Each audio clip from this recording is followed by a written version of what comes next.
Së shpejti, urbanët e linjave kryesore të transportit publik në kryeqytet do të brendohen me foto të destinacioneve të ndryshme turistike për të promovuar kështu bukuritë natyrore që ofron Tirana. Duke filluar nga Kalaja e Petrelës, tek liçeni i Bovillës e shumë destinacione të tjera, do të lëvizin çdo ditë në kryeqytet për të bërë kështu një ftesë që gjithë secili nga ne mund të vizitojë. Për të folur mbi këtë iniciativë, unë sot kam Romina Shamkun, përgjegjëse sektori nga Drejtoria e Promovimit dhe Industria e Zhvillimit të Turizmit. Atëherë, unë do doja të dija në fakt se si ka nisur kjo nisme dhe kjo iniciativë. Duhet thënë se duke qenë në një kohë pandemie, turizmi ka qenë një nga sektorët më të goditur. E vërtet. Pra, kjo iniciativë ka lindur pikërisht nga kjo nevojë apo ka nisur si një projekt edhe më parë? Atëherë, ne idenë e promovimit të atraksioneve të ndryshme që ndodhen në rrethinat e Tiranës e kemi patur gjithmonë si drejtori. Dhe e kemi arritur ta bëjmë këtë gjë edhe nëpërmjet rrjeteve tona sociale, promovimi duke i pompuar që të sillin vizitorë sa më shumë. Çfarë ndodhi? Nga pandemia është theti, u detyruam që të mendojmë pak më lokalisht për njerëzit këtu, duke qenë se edhe prurjet nuk ishin aq të mëdha. Dhe lindi kjo nevojë. Kështu lindi ky projekt. Janë destinacionet më të dëgjuara, le të themi, dhe më lehtë të arritshme nga pjesa më e madhe e popullsisë, sepse jo të gjitha janë aq lehtë të arritshme, disa janë më afër, disa janë më larg, disa duhet të ecësh më shumë, duhet të kesh më shpirt aventurier, por këto që kemi zgjedhur ne për t'i branduar në autobuza janë ato që mendojmë që janë më të arritshmet edhe më të bukurat. Cilat linja, po themi cilat urban të linjave të transportit publik do të brendohen me këto foto për të promovuar bukuritë natyrore që ka Tirana sigurisht? Atëherë, fillimisht janë përzgjedhur 3 linja kryesore, janë linja e Kombinat Kino Studio, linja e Porcelanit edhe linja e Unazës. Kemi zgjedhur pikërisht këto 3 linja duke qenë se janë ato me shpeshtësi më të madhe të lëvizjes së autobuzave dhe itinerari që ato përshkojnë prek zona të ndryshme të qytetit. Pra është linjë e gjatë. Është një linjë shumë e gjatë dhe prek zona të ndryshme, Unaza, po themi vetëm qendrën, Kombinati Kino Studio prek dy skajet, po ashtu edhe Porcelani fillon nga qendra dhe përfundon në periferi, le të themi, Tiranës. Kështu që ka një vizibilitet më të madh të gjithë pikave të qytetit. E kuptoj. Në një moment të dytë, a e keni menduar, po themi që ta përhapnin edhe në linja të tjera këtë lloj promovimi të turizmit? Sigurisht ne kemi lënë mundësinë e hapur, duke parë ecurinë se si do shkojë ky projekt. Edhe sa i suksesshëm do jetë, që unë besoj që do jetë i suksesshëm, sigurisht që do procedojmë edhe me linja tjera të transportit publik urban, sepse në Tiranë kemi 15 linja në fakt që qarkullojnë, kështu që kemi mundësi të shumta edhe për linja tjera për t'i branduar, se edhe atraksione ka plot të tjera, po. Do doja të dija se si do të bëhet brandimi. Pra keni menduar të mbuloni të tërë autobuzin, një pjesë të tij, çfarë forme do të ketë? Është menduar që do brandohet pothuajse i tëri, pra në të dy anët e autobuzit do ketë atraksionin me foton e tij, është vendi se ku ndodhet, pra në cilën nga rrethinat ndodhet ky atraksion, dhe nga pjesa e mbrapme e autobuzit prap do jetë një foto tjetër, një atraksioni që kombinohet me rrethinën ku është. Për shembull, po them, do jetë kanjoni i Erzenit, dhe në të dy anët e autobuzit, dhe nga mbrapa do jetë shpella Plumbasit, duke qenë se të dyja këto ndodhen në zonën administrative të Bërzhitës. E kuptoj. E kështu me radhë dhe gjithë pjesa tjetër. Romina, në fakt do doja që të ndaleshim pak më shumë pikërisht tek destinacionet. Patjetër. Të më thuash se cilat do të jenë këto destinacione të cilave ju do jepni një vëmendje shumë të veçantë, sa pranë janë, sa larg janë. Le të bëjmë një ftesë për të gjithë njerëzit. Unë jam e bindur që shumë djegës tanitorës Tiranës ndoshta edhe nuk i kanë dëgjuar shumë destinacione, nuk e din ndoshta ku janë dhe mund të kenë një oportunitet shumë të madh që të vizitojnë. Atëherë, ne kemi zgjedhur atraksionet të tilla si liçeni i Bovillës, që pak a shumë e njohin gjithë, domethënë e kanë të dëgjuar. Por çfarë ndodh? Njerëzit pyesin, po okay, shkova atje, po pastaj domethënë çfarë të bëj? Dhe tek pjesa e brandimit të autobuzave ne kemi vënë edhe disa pika plani, le të themi, shumë të vogla, sugjerime se çfarë të bëhet. Po. Pra atje mund të bësh piknik, atje mund të bësh hiking, pra ngjitje, mund të bësh marshim, mund të bësh edhe climbing, për ata që janë pak më të avancuar. Pastaj kemi vënë ujëvarën e Shëngjergjit, që është shumë afër Tiranës. Edhe ai është destinacion i njohur në shumë besoj. Po, është, sepse thash, rrjetet sociale kanë bërë të veten, por ka edhe vende të tjera, si për shembull liçeni i Fjollës. Ja, unë nuk e di këtë. Ja. Ky është në para. Pezë. Është në Pezë. Okej. Është shumë pranë parkut të Pezës, që gjithë kemi shkuar atje për piknik, po të vazhdosh edhe pak më shumë Më tutje? Më tutje është liçeni i Fjollës. Kjo do shka parë. Dhe afër saj është sigurisht edhe rënoja te Galasë së Dorzit, që është, po, as këtë jam e sigurt që Nuk e di, kështu që është një nga kalat më të vjetra në rrethinat e Tiranës. Dhe ti në këtë mënyrë, për shembull, duke bërë vetëm një udhëtim në Pezë, arrin të shikosh përveç parkut, që okay, kemi parë, arrin të shohësh liçenin, që të ofron një pamje piktoreske shumë të qetë. Gjithashtu edhe rënojat e Kalasë së Dorzit, ku ti merr vesh pak edhe nga historia, sigurisht. Pastaj, kemi tjetër edhe Urën e Brarit, që ndodhet në Dajt, që është monument kulture. Në fakt, Ura e Brarit është gjurma e parë që tregon fillimin e malësisë së Tiranës. Pastaj kemi edhe shkallën e Tujanit. Prap, këto të dyja, mënyra se si po i rendis këto janë kush janë afër me njëra tjetrën. Po. Pastaj kemi malin e Dajtit. Në malin e Dajtit ka dhe rënojat e Kalasë së Dajtit atje. Pastaj kemi tjetër malin me gropa.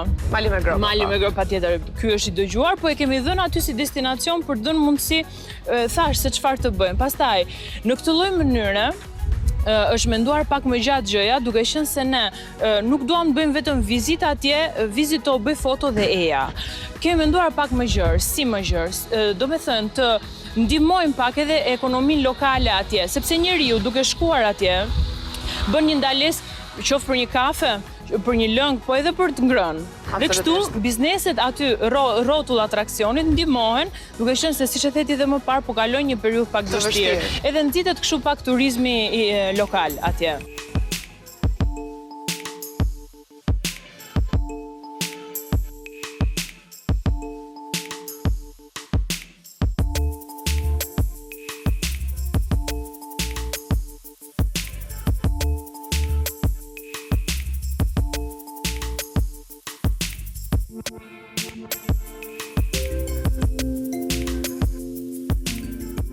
Romina, jemi përsëri tek destinacionet, Po. dhe ti përmendë disa prej tyre. Po. Unë do doja të dija cili destinacion ose disa destinacione le Okej. themi rezultojnë si më të vizituarit. Ne marrim feedback nga turistët e ndryshëm që vinë të huaj dhe vendas, që vinë në zyrat e infopointit që ne menaxhojmë si drejtori. Dhe feedbacku që kemi marrë nga ata, edhe më përpara apo edhe tani, janë disa atraksione që njihen edhe preferohet më së tepër të shkohet. Është Kalaja Petrelës. Dhe këtu do të them në Klapa, pranë Kalas Petrelës është edhe një vendbanim antik që është Persqopi, që ka edhe një varr monumental që besohet se i përket një nga prej mbretërve i lirë, po këtë pak veta e din, kështu që duke shkuar te Kalaja Petrelës është edhe një tjetër dhe kjo është e përfshirë te Nuk e prandimi kam fjetorën në vete, po i shënoj në mendje. Dhe është shpella e Plumbasit, edhe kjo është po. Në periudhën e verës kryesisht kërkohet shumë të shkohet në syrin e Ciklopit, që është në Krap, edhe te kanjonet e Erzenit, prap edhe atje kërkohet. Këto janë ato destinacionet më in. Le të ndalemi dhe tek destinacioni më i nënvlerësuar. Ndoshta nënvlerësim është ndoshta jo fjala e dur, por le të themi një nga destinacionet i cili rezulton se ndoshta është vizituar më pak, po për arsye të ndryshme, ndoshta nuk njihet aq shumë. E vërtet. Ka këto destinacionet që po thoja unë, këto vendbanimet antike janë më pak të njohurat. Kjo ndoshta edhe për sa i përket interesit që kanë treguar njerëzit, se ndoshta jo të gjithëve intereson historia, fatkeqësisht apo fatmirësisht tani kështu është e vërteta, po pastaj ka edhe destinacione që janë relativisht larg, për shembull, është Shpella e Mirë që është në Zallbastar. Zallbastari në kilometra, në krahasim me qendrën e qytetit, është pak larg. Por gjithsesi duhet vizituar se ofron pamje nga malësitë e Tiranës që janë super të bukura. Tani atje është kjo Shpella e Mirë. Dhe kjo ka një edhe legjendë shumë të lezetshme. Sa të dija kush është historia që quhet Shpellë e Mirë.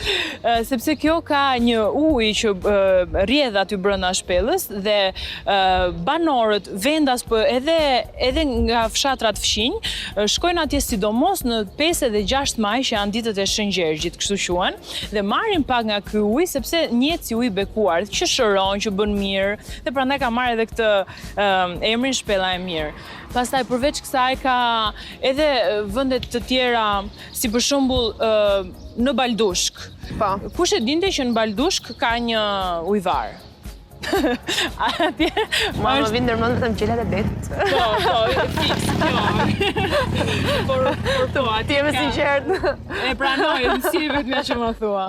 Por po, atje në Askolaj, kështu quhet fshati, ka një ujvar që është shumë e bukur, sidomos në periudhën e tanishme që ka rreshje, është shumë e bukur dhe ja vlen për të vizituar dhe është fare pranë. Dhe niveli i vështirësisë për të ecur atje, pra hiking që themi ne, është vështirësi e ulët. Është e ulët. Pra të gjithë mund të shkojnë, janë të arritshme. Pothuajse nuk e di, 90% e atraksioneve që kemi në rreth e rrotull janë lehtësisht të aksesueshme. Mua më lind një pyetje shumë natyrshëm. Po. Për sa i përket këtyre destinacioneve dhe atraksioneve që Tirana ka dhe gjitha rrethinat pranë saj, keni pasur raste ku turistë huaj kanë treguar më shumë interes për një X destinacion të caktuar, më shumë se sa ne vetë, pra ne shqiptarët apo kryeqytetasit që jemi këtu. Po. Ka ndodhur. Për çfarë destinacioni, nëse të kujtohet? Kanë treguar turistët më shumë interes ose dhe më shumë njohuri se fundi ata lexojnë përpara se të vinë këtu? Për Shëngjergjin edhe për shpellën e Plumbasit 2, duke qenë se është një nga, domethënë 5 shpella të tilla ka në gjithë Europën. Dhe ata duke e lexuar këtë gjë në website apo se është informacioni i aksesueshëm, tregon më shumë interes se si të shkojnë atje. Pra duan përveç se e kanë lexuar dhe kanë informacionin, po duan ta shikojnë nga afër. Gjithashtu edhe për Shëngjergjin tek pjesa e ujvarës, por edhe për arsyen sepse në Shëngjergj është edhe ky është një kuriozitet tjetër, ndodhen rënojat apo gjurmët e shkollës së parë shqiptare që është hapur në rrethinat e Tiranës. Po, ne kemi bërë një emision këtë për Shëngjergjin, kështu që e kemi ne këtë informacion në orën e Tiranës. Në rregull. Dhe së fundmi, Romina, do doja të dija se si e shikoni ju sektorin e turizmit, le të themi këtë verë. Fakt, për të verë ne jemi më pozitiv dhe shpresojmë që edhe me vaksinat, tani me procesin e vaksinimit që po bëhet, shpresojmë dhe besojmë se do ketë më shumë lëvizshmëri, edhe do ketë rritje në numrin e turistëve që paraqiten në zyrat tona dhe që vinë. Kështu që ne jemi optimist dhe me thënë të drejtën, krahasimisht me me vitin e kaluar, këtë 3 mujor që jemi vërem një rritje të lehtë të numrit të turistëve. Sepse ne tek zyrat tona mbajmë edhe një database të statistikave dhe mund t'i krahasojmë lehtësisht dhe vërem një rritje të lehtë. Domethënë nuk është në krahasim po them me 2019-ën, si ishte patjetër. Por megjithatë jemi optimist. Janë shifra që tregojnë një farë rritje, kështu që okej. Është e rëndësishme gjithsesi. Romina, unë falenderoj shumë që ishe pjesë e orës Tiranës dhe shpresoj që ta shtrini edhe në të gjitha linjat e tjera të transportit tonë publik. Faleminderit ju, patjetër. Miqtë Ora Tiranës, ky ishte episodi unë edhe për sot. Uroj që t'jeni argëtuar, të keni marrë sa më shumë informacion. Bashkë jemi në takimin tjetër. Mirupafshim.